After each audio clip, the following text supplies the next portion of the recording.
All right, I just want to show you how we provide mental enrichment for these guys for their meals.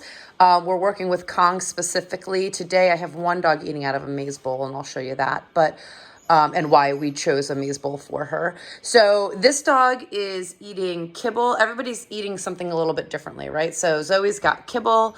We have Duchess that eats raw. We have Bodhi over here that has a mixture of both.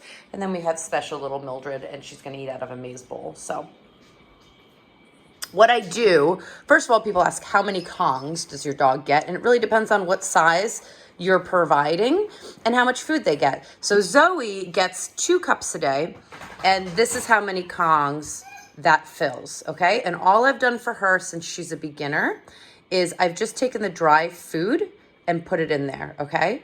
So there's just dry food. She can bat this around and the food comes out. This is really great for dogs that are beginners. We don't want to frustrate them by overstuffing these, so it makes it really difficult to get out. So you make it very easy at first so they understand the premise of what these items are for. Okay, Duchess here gets raw, and she gets a little bit of an additive here. So you can see I have it all in this bowl. I'm going to mix that all up. And then what I'm going to do is stuff it into a Kong. Again, the level of difficulty of this is going to be a little bit greater because it's a soft food. It's raw meat, and it gets stuffed in here. So if your dog is struggling getting this out, you may want to start with something simpler. Or, don't overstuff it very much because they have to learn how to get this out of here. So again, we want to make those first trials with them when they're first introduced to these toys relatively easy so they don't get frustrated.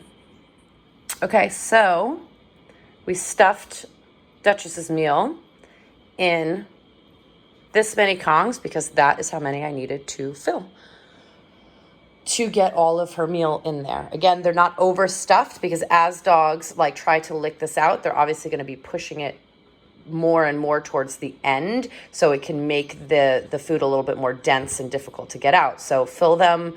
They're full, but you can see there's room. It's not full, solid. And that's a good way to start if you are a raw feeder or if you are maybe feeding wet food or something like that. All right, so Bodhi gets a mixture of dry and then a patty of raw. So this also could look like dry food with a little wet food, but some sort of mixture of food. And so when you're stuffing these Kongs, if I was to mix this with that initially, it could be a little too dense and a little bit difficult for the dog to get out. So we can move up to mixing, basically taking this, mixing it in this, and then stuffing it in there. But I'm going to show you what I do to start just to make it a little bit easier. All right, so I'm going to take his dry food and fill up the Kong. And then I'm going to take a piece of this raw patty and just stuff it in the top. So then it looks like this. And so basically you're just kind of increasing the difficulty a little bit because the dog has to lick through this first in order to get the rest of the food out. So this is a way to kind of increase the difficulty of an interactive food toy as your dog gets better with it. And then again, as he gets really good, you can start mixing it if that works for him. All right, so we finished stuffing Bodhi's Kongs. So these 1, 2, 3, 4, these all have dry food in the bottom with that plug right there. And then with the leftover patty, I filled these 2 larger Kongs. So that's just the raw patty. But again, 1, 2, 3, 4, 5, 6. That's how many we used for Bodhi. So it doesn't matter how many, but you just use as much as necessary to put your dog's meals in.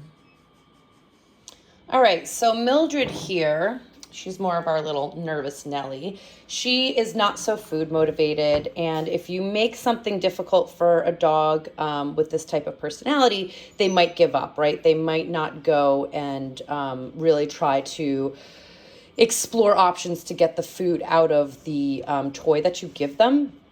So in these cases, we have maize bowls, right? They're a little bit more open. They still support rooting around, but it's not as difficult. So when we feed Millie in a Kong, like maybe she'll eat like the first portion, but she doesn't go and try to get the rest. So a maize bowl option for Mildred is better for her and her personality type. And again, these can become more difficult just by changing the design. She eats Pet Fresh, which are these little soft nuggets. So just another food type that another dog is eating, and how you can utilize a interactive food toy to feed them that. And so now you've taken mealtime. That this one would have already finished her meal, that's for sure. I'm sure Duchess would have been right after her. Bodhi not too far behind. And Mildred, but she's a dainty little eater. But you have now created work, both mentally and physically, around mealtime.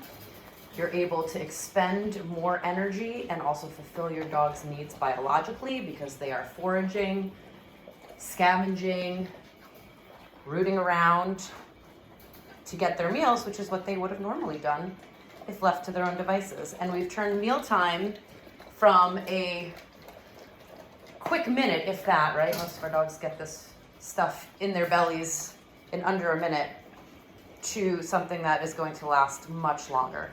I mean, depending on how difficult you make these toys for them as they become more experienced, I mean, you can have your dog doing this for 30 minutes up to an hour. So that really helps expend some of that energy, use their brains, and provide them some enjoyment out of this much, much missed opportunity when people just give their dogs food in bowls.